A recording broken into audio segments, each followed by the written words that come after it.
सोलापूरकर, तुम्हाला माहिती आहे का सोलापूरच्या विकासात भर घालणारं नवं पर्यटन केंद्र? सोलापुरात काही नाही म्हणण्यापेक्षा कृतीला प्राधान्य देऊन उभारण्यात आलेलं हे नवं पर्यटन केंद्र जिल्हा नियोजन अंतर्गत आमदार सुभाषबाबू देशमुख यांच्या नेतृत्वाखाली साकारण्यात आलेलं नांदणीचं हे पर्यटन केंद्र आता आपल्या स्वागतासाठी सज्ज आहे।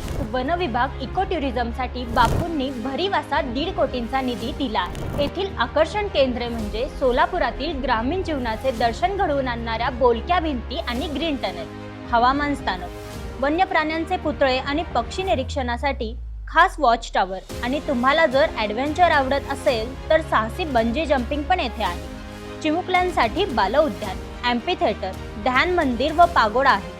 हिरकणी कक्षाची सोय देखील येथे करण्यात आलेली आहे। आमदार सुभाष बापू यांच्या नेतृत्वाखाली साकारण्यात आलेलं नांदणीचं हे वन उद्यान आणि त्यातूनच आकारास आलेलं हे केंद्र, याला लागूनच असलेलं सुंदर असं तलाव आणि तलावाच्या शेजारी असलेलं ह्या प्राचीन मंदिराच्या विकासासाठी जसे की घाट बांधणे, पथ तयार करणे, भाविकांच्या वाहनतळासाठीही 40 लाख रुपये निधी मंजूर करण्यात आलेला आहे। अशा एक ना अनेक उत्कृष्ट सुविधा येथे उपलब्ध झाल्या आहेत। त्यामुळे येथील स्थानिक तरुणांना रोजगाराच्या संधी उपलब्ध होत आहेत। त्यामुळेच बापूंना दक्षिणचा विकास सूर्य म्हटलं जातं। मग विचार कसला करताय? येताय ना या सुंदर अशा निसर्गरम्य पर्यटन स्थळाला भेट देण्यासाठी?